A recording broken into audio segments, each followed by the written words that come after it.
मेरे प्यारे बच्चों, नमस्कार आप सभी को। मेरे भाई, मेरे दोस्तों, आरआरबी एनटीपीसी में इतने खतरनाक कैलकुलेशन के क्वेश्चन डाले हुए हैं कि आप सोच नहीं सकते। अगर आप उन्हें डिटेल करेंगे ना तो कम से कम 4-4 5-5 मिनट ले जाएंगे। लेकिन कई बार क्या होता है कि सो ट्रिक बताते वक्त है ना, वो किसी क्वेश्चन के डाटा स्पेसिफिक तक रह जाती है। बच्चा एक सो ट्रिक सीखता है, वो एक डाटा स्पेसिफिक तक तो फिट होती है, लेकिन जैसे ही डाटा घूमता है वो सो ट्रिक फिल हो जाती है। तो आज की क्लास में मेरे प्यारे बच्चों, चाहे वो एसएससी में आए पीवाईक्यू हो या फिर रेलवे में आए, इन सारे ही सवालों को एक ऐसी टाइप है जिसमें सबसे खतरनाक कैलकुलेशन होती है, उसी कैलकुलेशन को आज ब्रेक करने जा रहा हूं। एक तरीके पे जीवन में कभी भी भरोसा मत करिए मेथड पे। आपको 2 3 4 मेथड आने चाहिए ताकि डाटा कैसा घूम जाए हमें ना पता हो। तो मेरे प्यारे बच्चों, आइए अब हम सीधे सवाल पर ले चलते हैं। पहले सवाल देखते हैं कि सवाल पूछा कैसे जाता है, कैसे डिटेल में कैलकुलेशन होती है, फिर क्या क्या स्मार्ट अप्रोच हम लगा सकते हैं। देखिए मेरे भाई, ये 16 मार्च 2026 पहली शिफ्ट का क्वेश्चन है और ऐसे सवाल लगातार पूछे जा रहे हैं पेपर में। मैं इन सवालों का तोड़ बताता हूं। देखिए यार, पहले आप सवाल पढ़िए, मैं लिख देता हूं। सवाल में कह रहा है कि भाई ए, बी और सी तीन आदमी, 78 सदस्य हैं ए ग्रुप में, इसमें 22 सदस्य हैं और इसमें 34 सदस्य हैं। और इनका जो एवरेज है वो है मेरे बच्चे 136, 200, 383 और 457। बड़े ध्यान से देखना, ये है number of person, number of person, लोगों की संख्या है ये। ठीक है जी। और ये है मेरे प्यारे बच्चों उनका औसत। वह भाग कहां रहा है, ये है उनका औसत, ये है उनका औसत। तो सवाल में ये कह रहा है कि यार सभी का कंबाइंड एवरेज निकालिए, सभी का कंबाइंड एवरेज निकालिए। देखिए यार, अगर मैं एज ए स्टूडेंट बैठूं तो मैं इन सवालों को कैसे कैसे कर सकता हूं, मैं उन सारी बातों पर आपके साथ चर्चा करूंगा। मैं एज ए स्टूडेंट सबसे पहला काम ये करूंगा, अगर मैं डिटेल में करूंगा कि भाई 78 गुना 136, भाई 78 आंकड़ों का औसत 136 है तो योग इतना होगा। फिर मैं करूंगा 22 गुना 383, 22 गुना 383। फिर मैं करूंगा 34 गुना 457, 34 गुना 457 बटे में लिखूंगा आंकड़ों का योग 78 जमा 22 जमा 34। ये होगा डिटेल सॉल्यूशन। अब मैं गुना उना करूंगा और आंसर निकालूंगा। दूसरा तरीका ये हो सकता है कि मैं यहीं से कोई इलाज निकालूं, इसका डिजिटल सम ले लूं। लेकिन डिजिटल सम भी जब हम ऐसे सवालों का लेंगे ना, तो मुझे लगता है डिजिटल सम लेने के लिए भी आपको ये सारा प्रोसेस लिखना पड़ेगा एंड देन आप इसका डिजिटल सम ले रहे होंगे। और ये एटलीस्ट कम से कम मैं समझता हूं कि 40 सेकंड लेगा ही लेगा आपके। हाँ है ना। डिटेल करेंगे तो हो सकता है 1.5 मिनट का भी समय गंवा दे आप। तो ऐसे सवालों में देखिए, कोई भी मेथड है ना, अच्छा या बुरा नहीं होता, हर मेथड क्वेश्चन के डाटा पे डिपेंड करता है। जैसे अगर मैं इस सवाल में स्टूडेंट हूं और मैं अगर इस सवाल को अपियर कर रहा हूं, तो मेरा जो दिमाग जाना चाहिए ना, वो इस बात पे जाना चाहिए कि ऑप्शन के इकाई अंक सेम है कि अलग अलग है। तो आपने देखा सारे अलग अलग है, तो मेरा सबसे पहला काम होगा यूनिट डिजिट पकड़ूं। कैसे भाई, इन दोनों की गुना करूंगा तो यूनिट डिजिट क्या आएगा, 8 3 48, 8 आया, जमा इन दोनों की करूंगा गुना तो यूनिट डिजिट क्या है, 3 दूनी 6। इन दोनों की गुना करूंगा 4 7 28, 8। और बटे में यूनिट डिजिट देखें, इसका कितना है 8, इसका यूनिट डिजिट 2 और इसका यूनिट डिजिट 4। भाई ऊपर इनका गुणनफल का योग करते हैं और नीचे आंकड़ों की संख्याओं का योग करते हैं। अब जोड़ूंगा तो 8 और 8 16 और 6 22, इकाई अंक आया 2 और नीचे इकाई अंक 8 2 10 और 4 14, यानी इकाई अंक आया 4। अब बस ये दिमाग दौड़ाइए कि 4 का पहाड़ा किस पे पढ़े कि 2 आए, तो 4 एकम 4 4 दूनी 8 4 3 12, 3 पे भी आता है जी। 4 चौक 16 4 5 20 4 6 24 4 7 28 4 8 32, 8 पे भी आता है। इसका मतलब इस पूरे एक्सप्रेशन को, क्योंकि इससे आगे तो बहुत कुछ होगा, इसे काटने के बाद या तो इकाई अंक 3 आएगा या इकाई अंक 8 आएगा। अब हम देखें कि ऑप्शन में 3 कहीं पे भी नहीं दे रखा है, तो आंख बंद करके मैं कह दूंगा कि मेरा आंसर 8 होगा। आंख बंद करके मेरे बच्चे मैं कह दूंगा मेरा आंसर 8 होगा, है ना। लेकिन अगर मान लीजिए कि अगले सवाल में यहां पे भी 8 दे रखा होता, 268 होता मान लेते हैं इस ऑप्शन, तो मैं यूनिट डिजिट नहीं लगा सकता। उस केस में फिर मैं जाता डिजिटल सम पे, उस केस में मैं जाता डिजिटल सम पे। जैसे इस सवाल में डिजिटल सम लगाना होता तो मैं कहता कैसे, पहले ही लिखना पड़ता, फिर 6 3 9 1 आया, 8 7 15 6 आया, तो 6 एकम 6 आया। यहाँ 2 2 4 आया, 8 3 3 6 8 से 14 14 का 5 आया, 5 चौक 20 2 आया। यहाँ करूंगा तो 4 3 7 आया, 5 4 9 7 आया, 7 7 49 का 4 आया। अब जोड़ूंगा तो 6 और 2 8 और 4 12, ऊपर आया डिजिटल सम 2। अब आते नीचे, 8 7 15 का 6 आया, 2 2 4 आया, 4 3 7 आया। तो देखो 6 और 4, अच्छा गलती कर दी क्या भाई, 4 3 7 5 4 9 7 7 7 49, 49 का 4। सॉरी भाई, मैंने जोड़ में गलती कर दी। 6 और 2 8 4 12, 12 का डिजिटल सम 3, माफी चाहता हूं भाई। और नीचे देखें तो 6 4 10 7 17, 17 का डिजिटल सम देखोगे तो 7 और 1 8। अब हमें क्या सेटिंग करनी होती है कि नीचे डिजिटल सम किसी भी हालत में एक बनाना होता है। तो किससे गुना करें भाई, 8 से नीचे गुना कर दो, 8 से ऊपर, तो ऊपर आ जाएगा 24 और नीचे आ जाएगा 8 8 64, 6 4 10, 6 4 10 का मतलब 1 आ गया, और ऊपर 4 2 6। तो जो भी मेरा आंसर होगा उसका डिजिटल सम क्या होना चाहिए, 6। अब लगाते हैं दिमाग। देखिए यार, 8 और 2 10 और 5 15, इसका 6 आ रहा है। 6 और 2 8 5 13, 4 आ रहा है। 6 2 8 और 1 9, गलत। 5 5 10 2 12, गलत। तो केवल एक ही ऑप्शन आया, ए डिजिटल सम। अब हमें खुद ही समझना है कि डिजिटल सम आसान है या यूनिट डिजिट। धीरे धीरे डाटा के हिसाब से पकड़ेंगे। जैसे इस सवाल पे आते हैं। अब इस वाले सवाल पे आइए। कहता है एक समूह में 72 सदस्य हैं, 12 और 87 हैं। इन सभी समूह के इनके रेस्टोरेंट पे गए तो इनके खर्चे इतने हैं, तो टोटल एवरेज निकालिए। मैंने देखा यार यूनिट डिजिट अलग अलग है, तो मैं सबसे पहला प्रयास करूंगा यूनिट डिजिट से ब्रेक करने का। और मुझे लिखना नहीं है, दिमाग में दौड़ाना है भाई। 2 को गुना करूंगा 4 से, 8 आया। 2 को गुना करूंगा 6 से, 2 आया। और 7 को गुना करूंगा 4 से, 7 चौक 28, 8। तो ऊपर जोड़ूंगा तो 8 2 10 8 18, यूनिट डिजिट आया 8।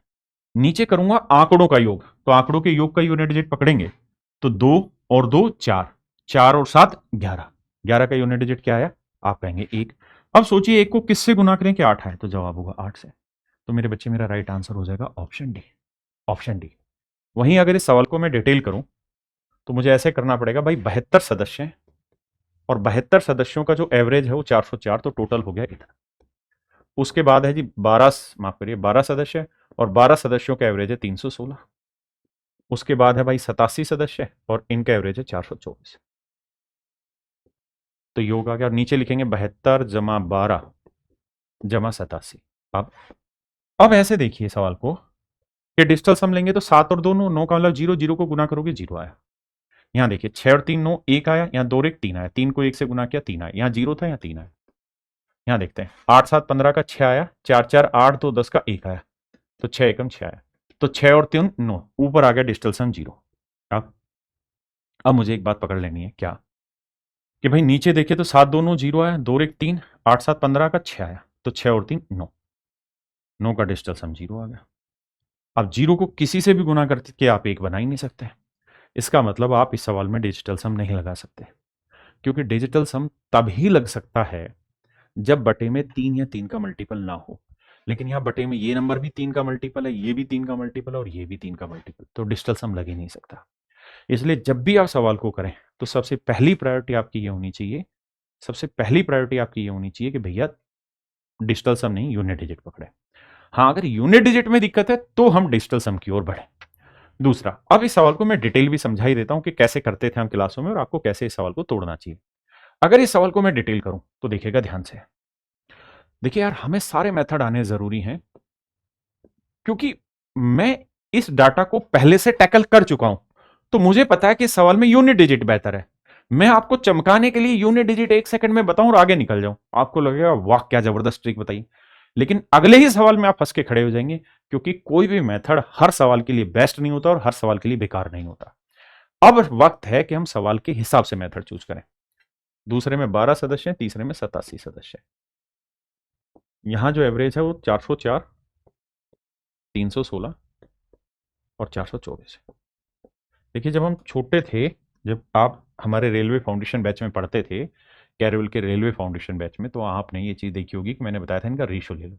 जैसे रेशो लेंगे तो 3 से काटेंगे तो 24 आएगा, 3 से काटेंगे 4 आया और 3 से काटेंगे 29 आया, क्योंकि आंकड़ों की संख्या को छोटे से छोटा कर। फिर अगला काम क्या करते थे सर, अगला काम ये करते थे कि अपनी तरफ से कुछ भी औसत मान लेते थे, कुछ भी औसत मान लेते थे। मैं मान लेता हूं 424 ही मेरा औसत है, एवरेज 424, तो ये तो डिफरेंस 0 आ गया। ये 424 से कितना कम है, तो 14 में 6 गया 8, बिल्कुल ठीक है। और 11 में 1 में 1 गया 0, तो 108 कम है ये। लेकिन 108 कितने आंकड़ों पे कम है, 4 पे, तो ये हुआ 432 कम। भाई हमने औसत 424 माना है, 404, तो कितने की कमी, 20 की। 20 की कमी किस पे, 24 पे, तो 24 दूनी 48, 480 कम। तो 480 कम 432 कम, तो जोड़ेंगे तो कितना कम आया, 2 8 3 11, 4 4 8 9, 912 की कमी। लेकिन कितने आंकड़ों पे जोड़ते हैं, तो 24 और 4 28, 28 और 29 को जोड़ेंगे तो 28 और 30 58, यानी 57 आया। क्या आया मेरे भाई, 57। अब आप ये देखो देखो कि यार 7 को किससे गुना करें, 2 आए, तो आप कहेंगे 7 7 7 7 7 7 7 6 से। अब 6 से गुना करेंगे तो 300 आएगा, तो हर हाल में इसे किससे गुना किया होगा? 16 से। इसका मतलब औसत 16 कम आएगा, तो भैया 424 से 16 घटाएंगे तो नया औसत बन जाएगा 408। ये तरीका मैंने आपको क्लास में सिखाया हुआ है, डिटेल मेथड, कि भैया इस तरीके से हमें सवाल को टैकल करना चाहिए। हाँ है ना? मैंने साथ के साथ यूनिट डिजिट भी सिखाया हुआ है, मैंने आपको डिजिटल सम से भी सिखाया, तो हमें यही प्रैक्टिस करनी है। अब मैं 2-3 सवाल और लेता हूं जो इन्हीं शिफ्टों में आए हैं। जैसे ये 18 मार्च 2026 को सेम क्वेश्चन दिया, अब देखते हैं कितने बच्चे इस सवाल को तोड़ देंगे। आप लोगों के दिमाग में ना एक भूत जमा हुआ है कि किसी टीचर ने एक भोकाल खड़ा कर दिया, आपको लगता है वही मेथड सबसे बढ़िया। जैसे आइए सवाल पे, कह रहा भाई 48 सदस्य हैं ग्रुप ए में, ग्रुप आप करिए जब तक मैं लिख रहा हूं, 46 और सी में 36। एवरेज जो दे रखा है 477, 236 और 348। देखिए इंटेलिजेंस खरीदी नहीं जा सकती, वो पैदा की जाती प्रैक्टिस करते करते। अब आइए, कह रहा है सभी का औसत बताइए। अब अगर मैं निकालूं एवरेज, तो सबसे पहले यूनिट डिजिट तो 8 7 56 6, 6 6 36 6 और 6 8 48 8। तो भाई 6 6 12 और 8 20 यूनिट डिजिट आया जीरो। नीचे देखें यूनिट डिजिट, तो 8 और 6 14, 14 और 6 20, नीचे का भी यूनिट डिजिट जीरो।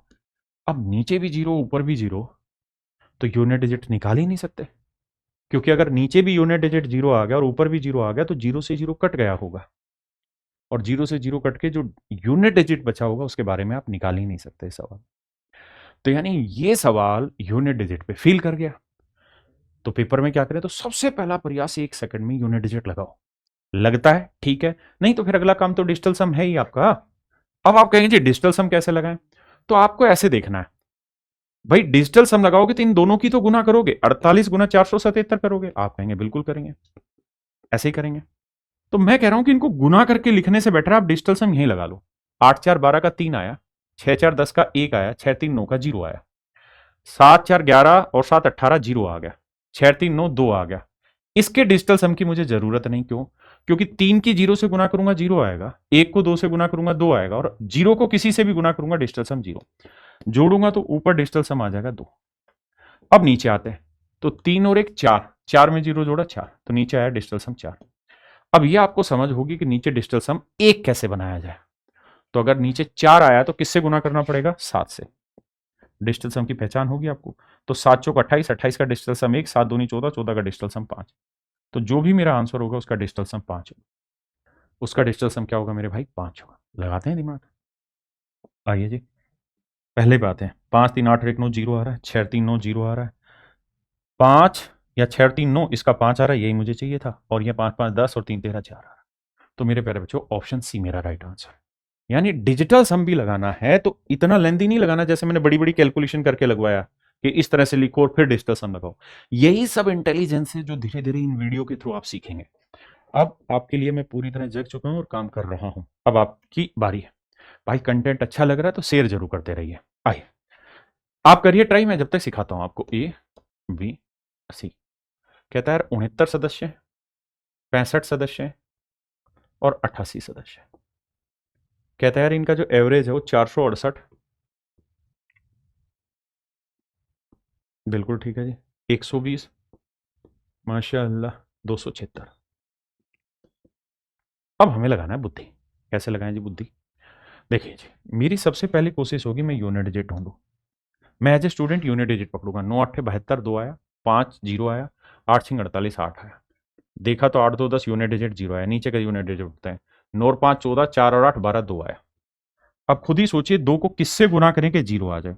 तो या तो 5 से गुना करो या 0 से, तभी 0 आएगा। मतलब हर हाल में सवाल का यूनिट डिजिट या तो 0 होगा या फिर 5 होगा। अब 5 किसी भी ऑप्शन में है नहीं, तो मेरा आंसर होगा मेरे बच्चे ऑप्शन सी, यानी 290। क्या आप मेरा पॉइंट समझ पाए? हाँ या ना? अब अगर यहीं पे आपको डिजिटल सम भी अप्लाई करना होता ना, तो मूर्खों वाला तरीका नहीं लगाते कि गुना करते और फिर डिजिटल सम लगाना था, नहीं। तो भी डिजिटल सम ऐसे लगाना था कि भाई 9, इसका डिजिटल सम 6 है, इसका 2 है, और 8 8 16 7 आया। इसका डिजिटल सम 6 4 10 8 18 0 आया, 2 और 1 3 आया, 7 2 9 6 आया। तो इसे तो गुना करना नहीं क्योंकि 0 ही आएगा। 3 दूनी 6 आया, 7 6 42 का यूनिट डिजिट मतलब डिजिटल सम 6 आया। भाई 7 को 6 से गुना करेंगे 42, 42 का डिजिटल सम भी कितना आया? 6 आया। तो ऊपर का डिजिटल सम आया 6 6 12 यानी 3। अब नीचे का डिजिटल सम देखते हैं। तो भाई 6 और 2 8, 8 और 7 15, 15 का डिजिटल सम 5 और 1 6 आ गया। अब आप फंस चुके हैं, नीचे 6 आ गया। अगर नीचे कोई भी इनका जोड़ 3 का मल्टीपल अगर बन गया है तो पहले 3 का मल्टीपल काटना पड़ेगा, तभी आप सवाल को सोल्व कर सकते हैं। अगर नीचे डिजिटल सम 6 आ रहा है तो इसका मतलब इन तीनों नंबर के जोड़ में 3 है और वो 3 कॉमन लेके काटना पड़ेगा, तो यहां पे डिजिटल सम फेल हो गया। इसलिए आपको 2 तरीके सिखाए कि आप यूनिट डिजिट से क्रैक करें, यूनिट डिजिट नहीं टूटता तो डिजिटल सम पे जाएं, है ना। अगर मान लीजिए सवाल में डिजिटल सम भी फेल हो गया, अब क्या करें? तो बाबू अगर डिजिटल सम भी फेल हो चुका है और आप डिजिटल सम से भी सवाल नहीं कर पा रहे, तो फिर आपको डिटेल उठाना पड़ेगा क्वेश्चन को। फिर कोई दूसरा तरीका नहीं, आपको डिटेल उठाना पड़ेगा। जैसे 1-2 सवाल में लेता हूं। इस सवाल पे आइए, कह रहा ग्रुप ए में 53 सदस्य हैं, ए बी सी 53 सदस्य हैं, बी में 86 हैं और सी में 57 है, और इनका एवरेज 424, 337